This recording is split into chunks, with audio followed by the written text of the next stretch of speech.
नमस्कार, आपण पाहतात रेस संवाद न्यूज चॅनल। पहिल्या आंतरराष्ट्रीय ओपन कराटे चॅम्पियनशिप मध्ये मानवतच्या विद्यार्थ्यांनी केले भारताचे प्रतिनिधित्व।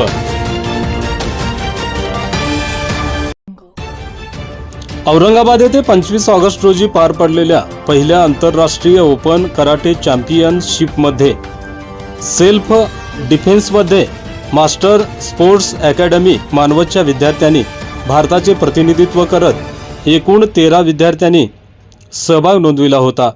यामध्ये विद्यार्थ्यांनी गोल्ड पदक 9, सिल्वर 8, ब्रांज पदक 9 अशी एकूण 26 पदकांची कमाई केली। सर्व विद्यार्थ्यांनी चांगली कामगिरी दाखवून भारतासाठी व मानवत शहरासाठी चॅम्पियन्स टीमचे मानकरी ठरले आहेत। या घवघवीत यशाबद्दल त्यांना ट्रॉफी व पदक देऊन सन्मानित करण्यात आले। या आंतरराष्ट्रीय स्पर्धेमध्ये पूर्ण भारतातून व वेगवेगळ्या देशातून 530 विद्यार्थी सहभागी झाले होते। यामध्ये नेपाळ, श्रीलंका, भूतान, बांगलादेश या देशांनी सहभाग घेतला होता। मानवत शहरात या सर्व खेळाडूंचे अभिनंदन केले जात आहे।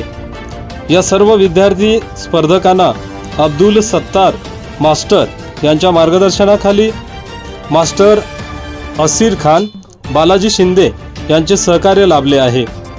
रेस संवादसाठी मुस्तकीम बेलदार, मानवत, परभणी।